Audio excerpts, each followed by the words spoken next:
and they're looking scary. All right. Tonight on Rams Showcase, Aaron Donald looks to do something that's never been done. Plus, can the Rams hold their recent success and make the playoffs?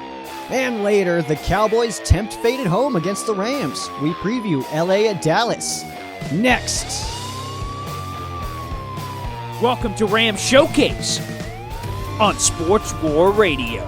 What is going on, Rams fans, and welcome back to another edition of Rams Showcase right here on Sports War Radio. I am your host, Joe Branham, but you can and should call me SheriffJoeBags, laying down the law for you guys today. Got a pretty cool show for you guys. The Rams continue winning, which is very good news on our end, and we'll, of course, preview the Rams at Cowboys game that will be happening this Sunday on Fox for most of the nation, but we will talk about that in a little bit.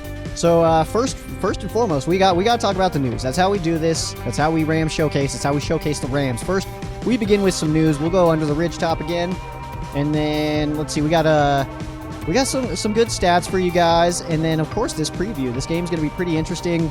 We're bringing back the 3 to C. I've just forgotten about it actually, which is a bummer on my end. So I apologize for that. But you know what? Let's go ahead and hop right into the news. First, I want to open up with Aaron Donald. If you guys are Rams fans, you guys of course know the name Aaron Donald. If you're football fans, you know the name Aaron Donald. If you have not been sleeping under a rock, you might know the name Aaron Donald. My new coworker doesn't know the name Aaron Donald, but that's okay. I forgive him. He's into different things, and I respect that. But Rams defensive tackle Aaron Donald becomes just the second defensive tackle ever to record 4 11-sack seasons. He had 2 last week, and that was against the Seattle Seahawks. What a game, by the way. I know I don't talk about the games, the previous games anymore. I used to do the arraignment episodes, and I don't do those anymore, and that's simply because a lack of time, full-time employee, full-time student, and then, of course, the show and all the stuff that goes along with that. So just a little bit too busy, but hopefully, you know what, I graduate by the time the next season begins, or just about in the beginning of the season, so maybe we'll be able to bring that back next year, but that's yet to be seen. We'll talk about that next year when that actually is happening. So Aaron Donald, though, absolutely having another amazing season, and it's hard to really put into words, you know, how much he is still impacting the games. I know a lot of people will say, like, oh, he's not getting the sacks, he doesn't have this, he hasn't done this, you can say all that stuff all you want, but the fact is Aaron Donald impacts the game, and it is to the point. Aaron Donald impacts the games so much that this last week against the Seahawks, we were watching it, and Aaron Donald went out for a play, and it was like, oh, they're just going to run up the middle here. They did and got a first down, and it's that kind of stuff. Aaron Donald eats up so many blocks. He just takes on that attention and is a very, very valuable player on the Rams defense. Some would say that he is the defensive player of the year again, which is really cool. But as far as defensive player of the year, that was my segue, but I missed it a little bit. Aaron Donald is currently the favorite to win defensive player of the year for the 3rd straight year. According to Bovada, he is currently the favorite to win defensive player of the year, which is amazing because A, he's done it the last 2 seasons, and B, no one has ever won 3 straight defensive player of the year awards. J.J. Watt has won 3, but that was done in 4 years. Lawrence Taylor had 2 in a row. Watt has had 2 in a row. And, of course, Aaron Donald has the last 2. He's the reigning defensive player of the year, has been for like a while. So Aaron Donald is absolutely doing it, and Bovada understands that, and he is right now the favorite to win defensive player of the year. And I got to say, I think that would just be the coolest thing for him. I mean, he's such a hard worker. He does everything you ask him to do. The dude is insane, all right? So the fact that he's up for this and even being in the conversation is cool, but at the same time, I just have so much respect for this guy. He works so hard, and if you guys didn't watch his Monday Night Football game, it was a couple weeks ago. He had a pizza party, and that was one of the coolest things ever. I loved it. It was like a 9-10 minute video. It was so much fun. Dante Fowler was over there and, you know, showing off his sack celebration and all that stuff. It was pretty cool. If you guys haven't seen that, I highly recommend checking it out. I want to say Pizza Hut shared it, actually. But I shared it on my personal Facebook page if you guys want to find me and check it out there. You guys can add me. Feel free to add me. Just don't be one of those weirdos, all right? It happens. Let's see. Let's keep moving on this news. Rams quarterback Jared Goff throws his first pick 6 on Sunday Night Football against the Seahawks since week 14 of his rookie season, which was his 4th start of his career. Of course, he came in very late. His first start was against the Dolphins that year of his rookie season. Week 14, this game was actually against the Atlanta Falcons, and I almost went to this game, and I'm not going to say I'm glad I didn't go, but I'm a little bit glad I didn't go. I don't want to go just to watch the Rams get smoked. That sounds awful, and the game I was supposed to go to this year was the Ravens game, so apparently I'm bad luck. If I'm going to go to a game, that's not good news, apparently, for the Rams. But I think that streak is so interesting that since his rookie season hadn't thrown a pick six and had the longest streak in the NFL of passes thrown without a pick six. And, of course, that is broken now, but his number's very low now. But, Jared Goff, I think that people are very, very hard on Jared Goff, and I don't think it's totally necessary, and I think that we're starting now to really see and understand, especially with this Todd Gurley news last week, we're starting to see and understand that Sean McVay may have really been right. It's really him not being an idiot anymore, and the game plans have changed, things are happening now, Rams have won back-to-back, and Jared Goff is a big part of that, having very good games in these last two. Next up, let's see here. If the Bears defeat the Packers on Sunday, this is an early kickoff, so the 10 a.m. slot for you LA fans out there. If the Bears can defeat the Packers on Sunday, the Rams now would hold they would take back control of their own destiny and could make the playoffs by winning out. Because if the Packers lose to the Bears, the Packers and the Vikings have to play each other, and then at that point, we would just need one of those teams to lose one game, and then the Rams would be able to slip into that 6th seed that we are currently chasing the Minnesota Vikings in. So right now, we're Bears fans. All right, everybody? We're Bears fans this week. I don't know what to tell you. That's just how it works out. We're always Rams fans, but this week we are just a touch, just a sliver of Bears fans also. Let's see. Rams outside linebacker Dante Fowler sets a new career high in sacks in a season with 9. So Dante Fowler obviously having a pretty solid impact on the Rams since coming over from the Jaguars. And, the Rams love first-round Jaguars picks, which is really interesting to me because the Rams, they have Blake Bortles, Jalen Ramsey, and Dante Fowler, all pretty recent first-round picks of the Jacksonville Jaguars. Then they traded their own two of their own first-round picks to the Jaguars for Jalen Ramsey. But if we just be patient, for about 4 or 5 years, those picks are probably going to be Rams anyway. So it kind of works out on that end.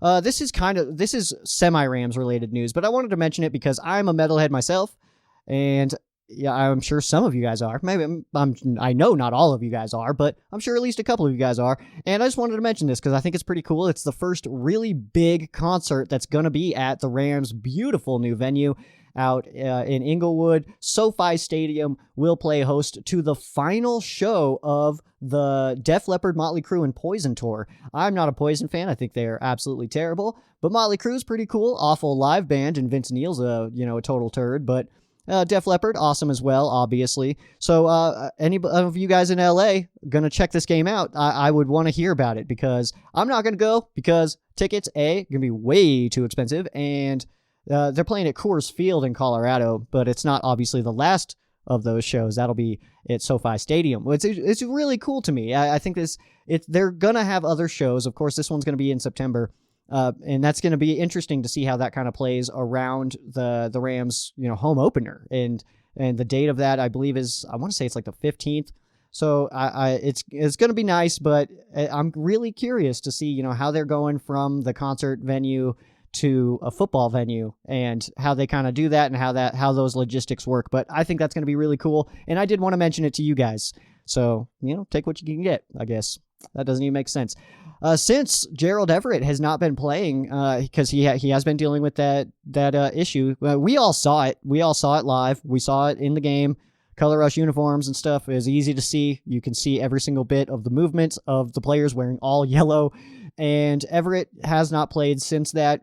But Higbee, in Everett's absence, leads all tight ends in targets, catches, yards after catch, and total yards. So Tyler Higbee absolutely doing it. He is playing very, very well, very high level right now. Higbee actually, he hit his first 100-yard receiving game against the Cardinals and then followed that up with another 100-yard receiving game against the Seattle Seahawks. So Higbee, man, he's killing it. Let's go Higgs. I love it. No blonde hair anymore. Maybe that's what the problem was. Maybe the blonde limited his receptions. And just wanted to leave you guys on this note as far as news goes. The Jacksonville Jaguars have acquired or signed linebacker Dakota Allen off of the Rams practice squad. Dakota Allen, absolutely a fan favorite. We've talked about him plenty on this show. We've seen plenty of articles on him online. You search Dakota Allen, you're going to have reading material for quite some time. And Dakota Allen, definitely a fan favorite, but you know what? At the same time, he was on the Rams practice squad, so it's not like he was necessarily contributing in a big way. Of course, the practice, yeah, that's one way to contribute to a team, but I hope he goes out there, and I hope that he can actually get some playing time and have some success. He did spend some time with the Raiders, was waived, put back on the Rams practice squad, now in Jacksonville playing for the Jaguars. So, you know what? I'm happy for him. I was so excited when he came to the Rams. I was excited when he came to the Rams. I was excited when he made the Rams. And then at the very end of that, I was excited that he came back to the Rams from the from the Raiders, excuse me. So now it sucks to see him go again, but you know, what am I supposed to do? I have no control over this stuff. Real fast, we're going to go ahead. This is a quick one for you. I'm not going to get crazy. I'm going to get a little bit crazy. That was a lie. Just a little bit crazy. It's a short one though, I promise. This is Under the Ridgetop. All right, we're going under the ridgetop. If you guys don't know what that means, this is basically, ridgetop, for you YouTube listeners, it's this kind of hat, my sheriff hat that I normally wear. I'm wearing a Rams Santa hat right now because why the heck not? It's December and Rams season, I guess. So, yeah, we got that going. But this is a very quick segment for you guys that I try to give you guys just the news, the updates. You guys are smart enough to form your own opinions. But in this regard, I just want to give you guys my opinion, just a quick little beat. So here we go, and this is it. I gotta prepare just a little bit. All right. Do you see what happens when Todd Gurley gets heavily involved in the game plan? The Rams play better. Thank you, Sean McVay, for listening. Thank you so much. The Rams play better when Todd Gurley touches the football. That is just straight facts. How about we stop saving our best players for later in the season, because now we may not make the playoffs. So how about we just get our best players involved early? How about we just let them play? They are our best football players for a reason. Thank you, Sean McVay. And I know I sound aggressive, and I'm thanking him, but at the same time, most of this year has been insane. No fourth quarter touches for Todd Gurley against the Pittsburgh Steelers. Games with 6 carries. That is absolutely unnecessary. It's ridiculous. It's not cool, and it does not lead to dubs, and that's what we're all about. We're in the business of dubs. You're watching football, it's the business of dubs. So, Todd Gurley, welcome back, bro. Welcome back. I'm so glad to see you back in these games, heavily in the game plan. That's my favorite thing right now. Todd Gurley touches the football, the Rams win. That's a simple formula. Yardage doesn't even necessarily factor in as much to that. Just he touches the football a lot, Rams play better. Simple facts. And Sean McVay is doing it now. So thank you, Sean. See, we cooled it down at the very end there. You like that? All right. We're going to go ahead and hop into the next segment. This is the leaderboard. And, of course, the standings, they were different for a minute, but we are back to what they were. And we got the San Francisco 49ers, Seattle Seahawks, followed by the LA Rams and the Arizona Cardinals. And it's almost reminiscent of back when the Seahawks and 49ers were just playing in Super Bowls and stuff. But maybe not this year. I don't know. We'll see what happens. We'll have to wait and see what happens. But as you can see on the screen, or I will tell you for you audio listeners, the San Francisco 49ers sit in first place at 11-2. The Seahawks in second at 10-3. Your Rams sitting at 8-5 in third place. And the already eliminated Arizona Cardinals sitting at 3-9-1 now. The Rams do still have one more game against the Arizona Cardinals that will be played in LA week 17. If you guys are paying attention to the playoff races, you guys know that the San Francisco 49ers can clinch a playoff spot with a win or a Los Angeles Rams loss against the Dallas Cowboys, of course, this weekend. The Seattle Seahawks, on the other hand, can clinch a playoff spot with a win or an LA Rams loss. So the 49ers just need to take care of their own business. They can get in. The Seahawks, though, cannot clinch this week if the Rams do not lose. And you know what? Dallas Cowboys on a 3-game losing streak. I don't want to get too excited, but you know what? I'm feeling pretty good. It feels like this Rams offense is back. It just feels like a new energy. We have, players talking about how this is a different team from just a couple weeks ago. So this is going to be fun. I'm really interested to see how this is going to unfold. I know what I said on my Joe Stradamus, all right? I am not an idiot. I know that I said that I don't think the Rams are going to make the playoffs. And I have to stand by that. I want the Rams to make the playoffs, but I'm not seeing it. We'll see what happens. It's very, very possible. I'm not trying to say that, no, the Rams can't do it. It is absolutely extremely possible that the Rams can pull this off and slip into a wild card spot. The division's not going to happen. We would need the 49ers to lose out, the Seahawks to lose at least 2 more, and then we would have to win out. I don't think that's going to happen. That's not a Joe Stradamus pick for you. That's just a common sense thing. I don't think that that's going to happen. But the Rams still chasing the 9-4 Minnesota Vikings, just 1 game behind them. The Vikings do play the Chargers this week, and then the Packers on Monday Night Football, and then they end their season against the Chicago Bears. If the Rams can win out, the team has a strong chance to make the playoffs. So go ahead, Rams fans. This week is your chance. This is it. It's your glory time. It's your chance to be Chargers fans.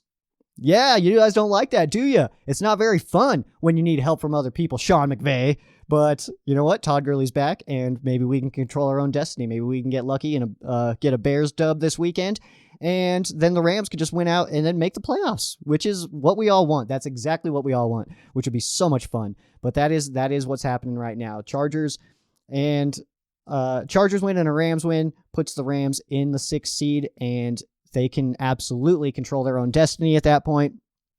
So, you know what?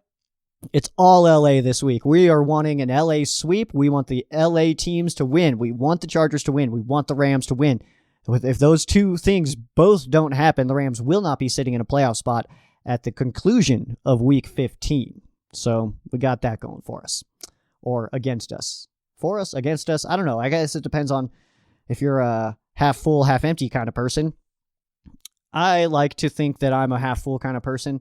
But I also like to, screw you if you're a realist, all right? If you're a person who's like, there's half empty and half full, and I'm just looking at it logically, you're not fun to talk to, and you're probably not that cool at parties if you get invited to any. We're going to go ahead and move on. We're going to take a look at stats. This is still the leaderboard segment, but we're looking at stats now. So let's go passing yards. Jared Goff still sitting in 4th place in passing yards, 3,712. He is, and this is kind of interesting to me. I was, 4th place for Jared Goff, that doesn't sound insane to me. Hearing that Jared Goff is 4th in passing, that doesn't sound weird.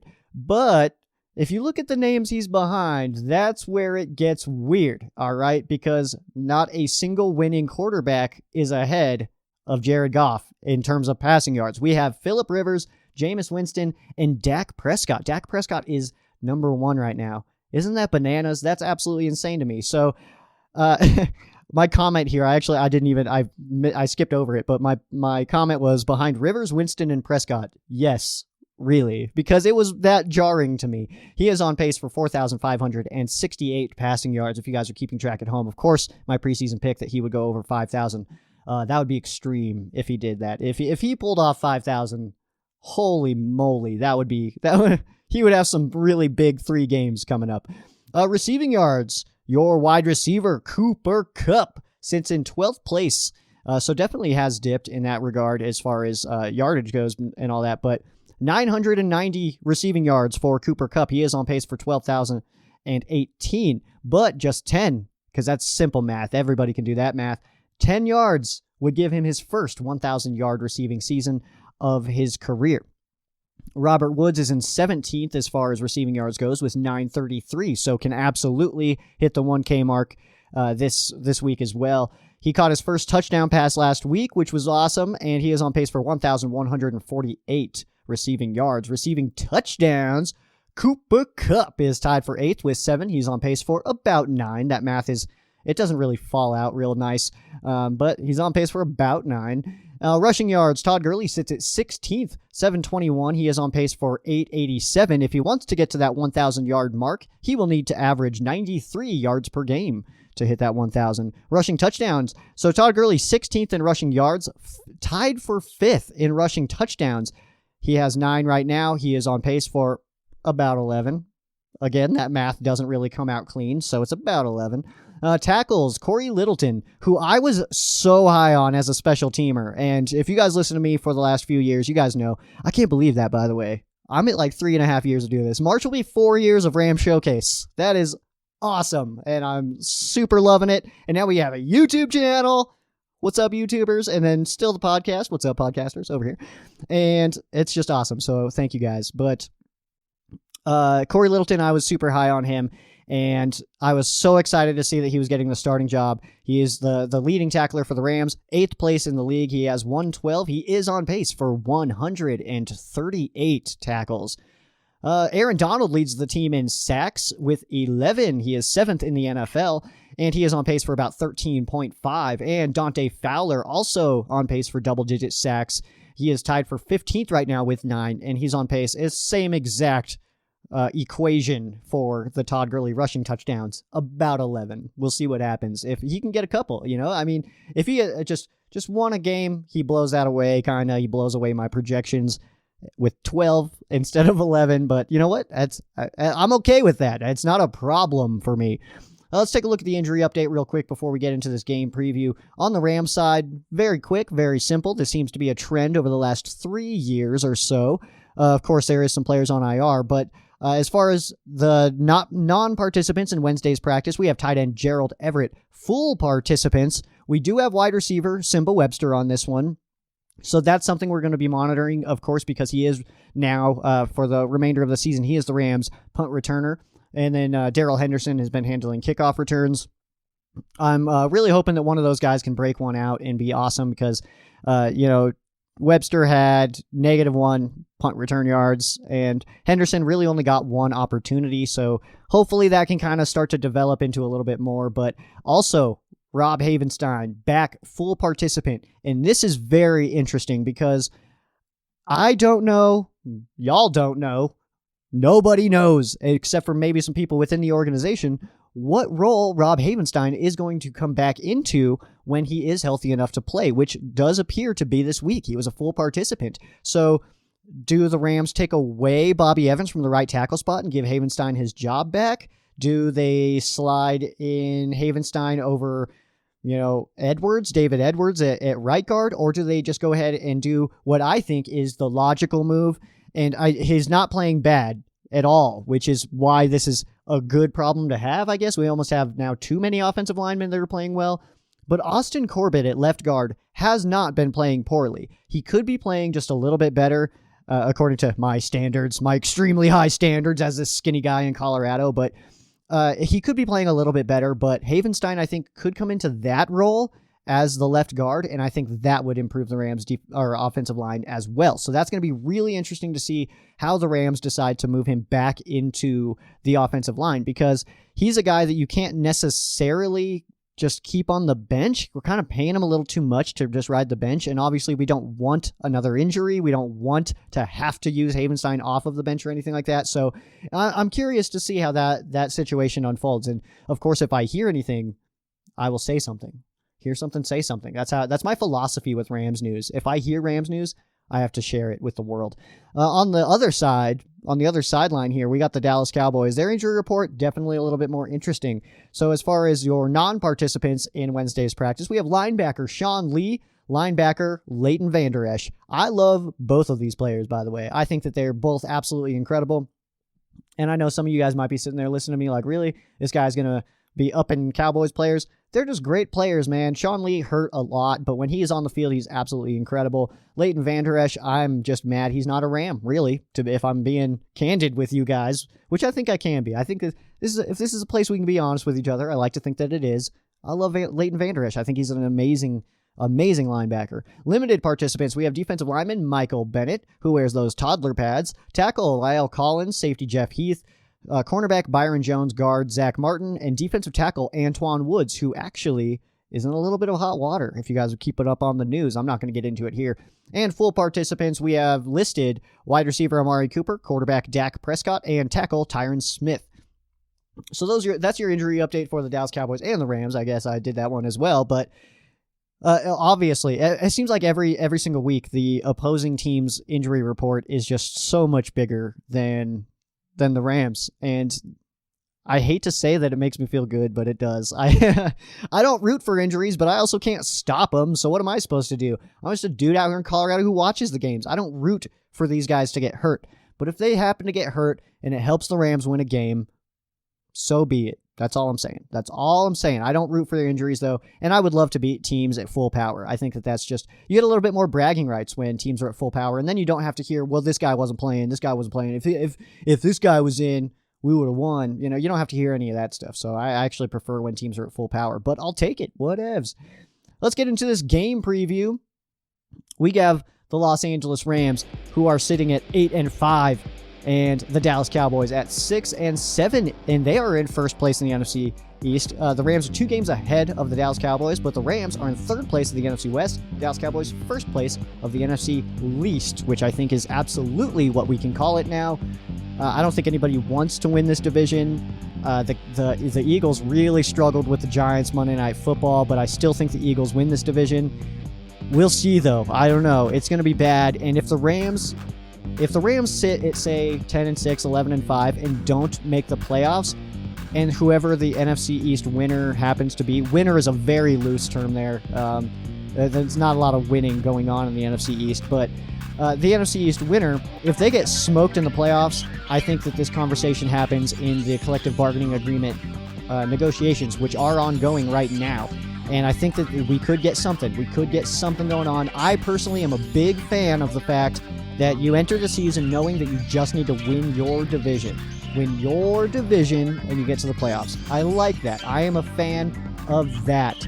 Okay, but at the same time, if the Dallas Cowboys say they make it in the playoffs at 7-9, and the Rams, let's just say that they're 10-6, miss the playoffs, better record, only 1 game, but let's say for a wild card team, the Seahawks go into Dallas and just absolutely smoke the Dallas Cowboys, we're gonna have some issues. All right, we're gonna have some problems because at that point, the playoff bracket it feels broken. Everybody's going to wonder, well, what about the Rams? Like, what would they have been able to do in this situation? So it's going to be very interesting. I'm almost a fan of the reseed idea of you win your division. I'm getting way off track here, by the way. I'm okay with it, though. I hope you guys are too. You win your division, you get your wild card teams, and the second Week 17 is over, you reseed. So top to bottom, reseed, best records all the way down, so you can get division winners who would technically be playing wild card kind of games. They would be on the road because they would be a lower seed. And so that's kind of well, not my idea. I'm not going to take credit for that idea, but that's kind of what I like. So yeah, back now to Rams Cowboys. The commentators of this game, we're going to get Joe Buck and Troy Aikman. We get the game of the week, which is going to be awesome. This game kicks off at 1:25 p.m. LA time, and there's a huge area for this game, and I think the Falcons playing the 49ers, that actually helps the Rams because the Falcons are not a very good team, and the Rams and Cowboys both sitting in the playoff picture right now, so of course that's just a little bit more intriguing of a matchup, and it's gonna be a good one. But a big area. If you guys are curious to see if it's gonna be shown in your area, make sure you guys check the Rams Showcase Facebook page. I have shared the distribution map there. I'll let you guys know a lot of Northern California and a lot of Georgia not getting the Rams and Cowboys games. It's just one game. We're not playing multiple. Let's see here. Weather I'm not super worried about because it's going to be a dome. Obviously, it's a little bit open, but it's not going to impact the game, so I'm not super worried about it. If you guys are going to the game, look up the weather by yourself. That's what I got for you guys. The line opened on this game with the Cowboys favored by 1.5 points, and that is since by the end of the day that the line opened, the Rams and Cowboys were already even. Now, which that was 2 days ago, yep. So now the Rams are actually favored by 1. And the over-under started at 49, now sits at 49. or 48, excuse me, and now is at 49. And so things are going in the right direction for the Rams. At least the money is going in the direction of the Rams, which I'm not mad about. So it happens. But also keep in mind, guys, Cowboys haven't beat a team with a winning record this year. I just want to throw that out there. The Cowboys have lost 3 straight games. The Rams and Cowboys have actually won and lost. Like they matched wins and losses each week until about 2 weeks ago. Is if the Rams won, the Cowboys won. If the Rams were on a bye, the Cowboys won. If the Cowboys were on a bye, the Rams won. And that was going for quite a while. And it was we finally bucked that trend. Finally, over Thanksgiving, we bucked that trend, and that was very, very awesome because, we need NFC teams to lose. We're not rooting for NFC teams anymore. It's Week 15. We are in the meat of the playoff push. We do not want to see NFC teams doing well right now. That's what we want, except for us. We want the Rams to do well. So, but yeah, until 2 weeks ago. So that was I almost wanted that streak to continue into this game. And then I would have been so mad if we tied, though. But you know what? I'm glad it's over. I'm glad that they're below us now, right where they belong. And just a quick Cowboys note for you guys. Rumors say that the Cowboys have already begun their coaching search, their replacement for Jason Garrett, but he is still expected to finish out the season. Let's take a look at the matchup of this game. This is the Rams offense versus the Cowboys defense. The Rams offense in total yards ranks 8th, and the Dallas Cowboys defense ranks 9th. So very strong matchup there. The Rams offense in terms of passing yards ranks 6th. The Dallas Cowboys defense 7th. So very, very strong matchup there.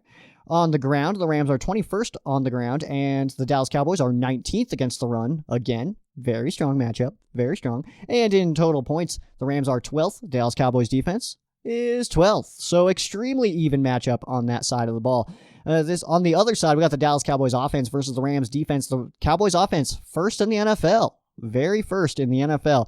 3-game losing streak, though. So these numbers are a touch skewed. I was going to say screwed. They're a little screwed, I guess. But skewed is the right word there. Rams defense is 8th, so definitely a top 10 defense still. That's pretty awesome. 10th last week, moving up to 8th.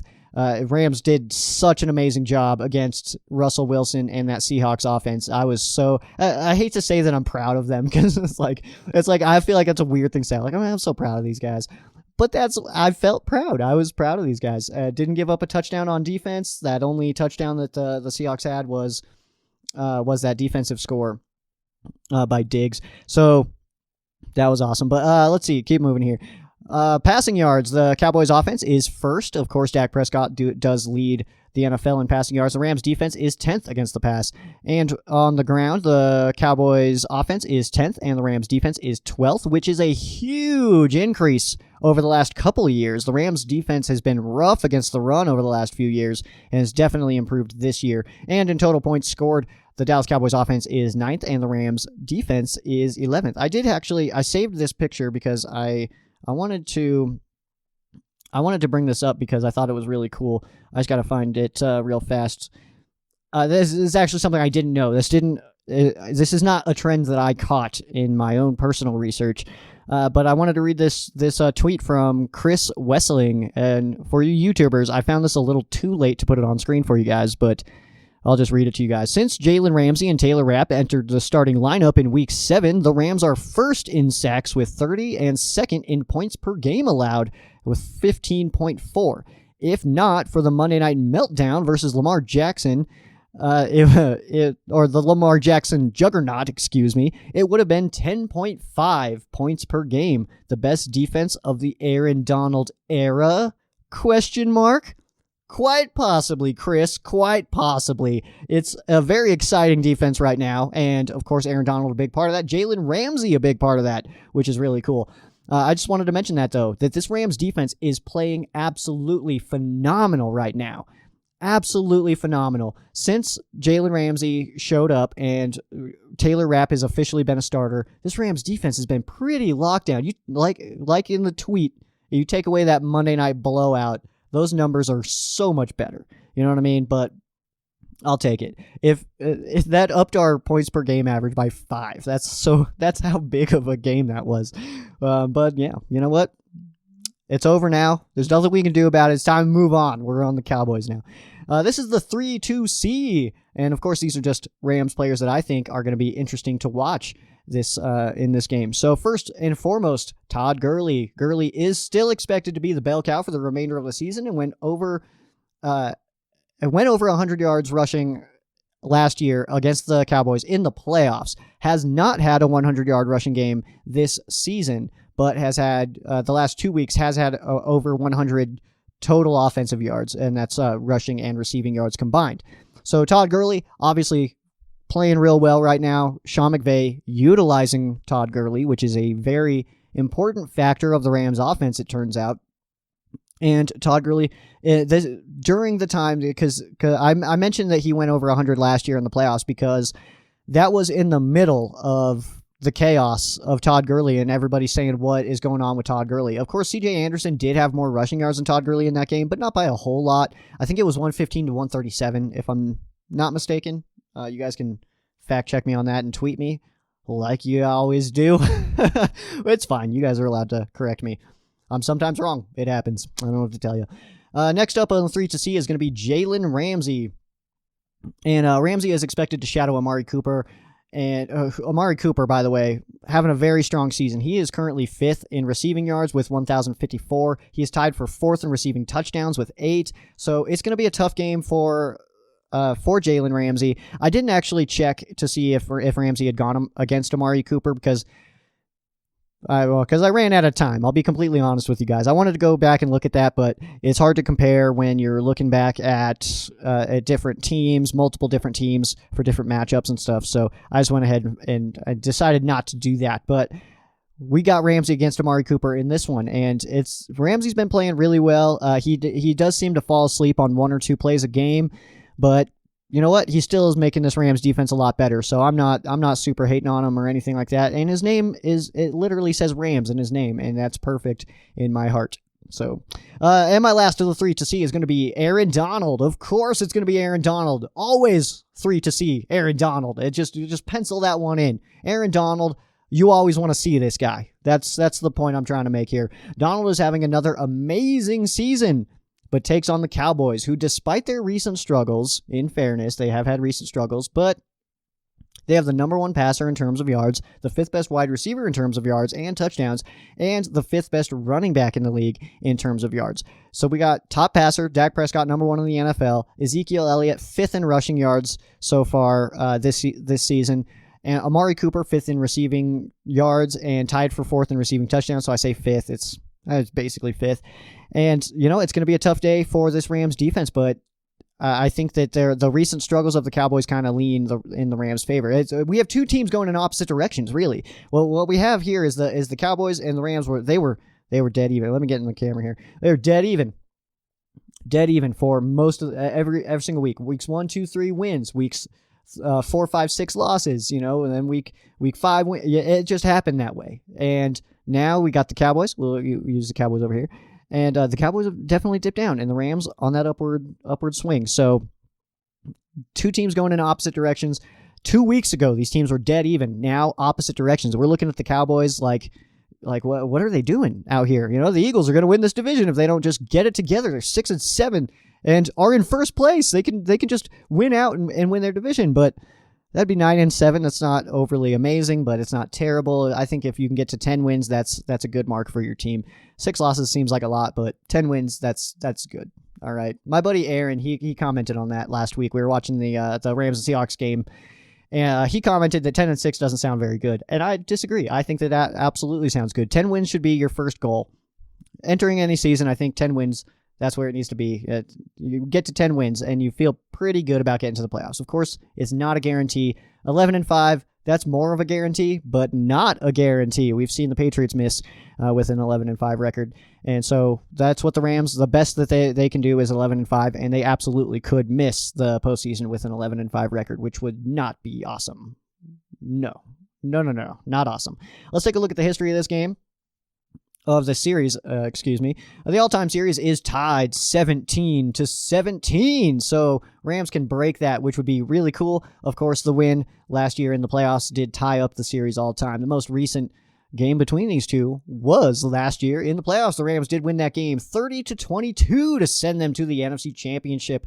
the very famous, infamous, I guess, NFC Championship game, which was one of the best games I've ever seen. You take away that one call, that game was absolutely incredible. It was so much fun to watch. Greg Zuerlein kicking 2 massive field goals to send the Rams to the Super Bowl. Every time I think about that, it just brings me back down. I'm like, oh man, this is so much fun. The Rams going to the Super Bowl last year. That'll hold me for a while. I mean, we sat through 1-5. We sat through 3-13, then 2-14, and then 1-15. So this going to the Super Bowl is going to hold me for a little bit. We're going a little bit over our time here, more than I guess just longer than we normally do. I guess roommates are out of town, so I don't have to go quick. That's yeah, we got that. The first matchup between these two was on November 6th of 1960. That was a Los Angeles Rams win 38-13. So big old fat dub for the Rams in their first game and their last one. The Rams have won the last 2 against the Dallas Cowboys, but have never won 3 straight against the Dallas Cowboys. That, of course, can happen with a win on Sunday on Fox. And this history, it was kind of interesting to watch. I always look up the history of the matchups. You guys know that. But I always look up the history of the matchup, and it was kind of funny because between 1986 and 2011, neither team won back-to-back games. It was win-loss, win-loss, win-loss, win-loss, all the way through. And so this series is very close. This series has always gone back and forth. The Cowboys' longest streak was 3 games, and the Rams' longest streak only 2. I don't even know if you can count that a streak. I think you have to hit 3 before it's a streak. So hopefully we can get our first streak against the Cowboys this weekend, guys. It's going to be awesome. I don't have a Joe Stradamus written down for you guys. Let me think real quick. I'm just gonna go right off the dome on this one. Let me see. I'm gonna say, ooh, I got a good one for you guys. All right, so we heard this week that Tyler Higbee, Cooper Kupp, Todd Gurley all went over 100 total yards in back-to-back games, and that was the first time that 3 players on one team had gone over 100 yards in back-to-back games since that amazing Minnesota Vikings team. The offense back in 2011 with Carter, Moss, all them. So I'm going to go ahead and say that the Rams absolutely blow away history and make people talk. I'm going to say Higbee, Kupp, Gurley, they all go over 100 again. I'm saying Gurley goes over 100 on the ground. We get his first 100-yard rushing game. I'm going to say that Cooper Kupp, he hits his 1,000 because he's going to get 10 yards in this game. It's not the Steelers game, so he's going to catch the football. He's going to get 10 yards. He's going to hit 1,000. I'm going to say that he hits 98 receiving yards, but he has 4 rushing yards. This is all just off the top of my head, guys. Okay, so please be patient with me. And I'm going to say Tyler Higbee. I'm going to say he goes. Jared Goff's been loving him some Higbee lately, guys. So I'm going to go ahead and say. I'm going to say that Higbee goes for 8 catches, 108 yards. I'm going to go. You can lock that in. Take it to the bank. That won't bounce. It might bounce. I don't know. But that's my Joe Stradamus this week. I didn't write one down. I just went straight off the dome. So we got that. That's going to be good stuff. This game, I'm really excited about this game, guys.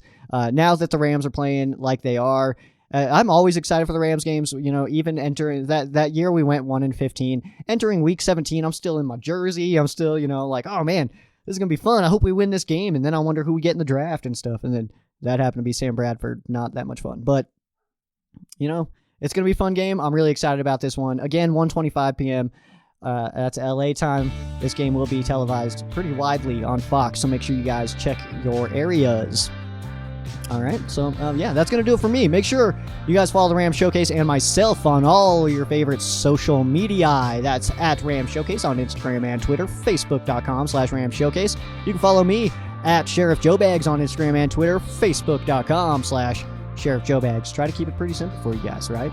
Try to keep it simple for you guys. We will have some giveaways coming up, so make sure you guys stay tuned for that. That is going to be a YouTube thing, so make sure you YouTubers out there, you guys keep an eye on that. We'll be doing that hopefully pretty soon, and if not, it will start in the off season, which I know is a whole bag of bummers, but that's how I know that you guys are hardcore fans. If you guys are listening to Rams Showcase in the off season, if you guys are with me in like March and April and June, that's how I love those guys. I love you guys. If you guys are with me year round, I think it's so much fun because Rams season, there's no off season to me. It's just times when games aren't being played.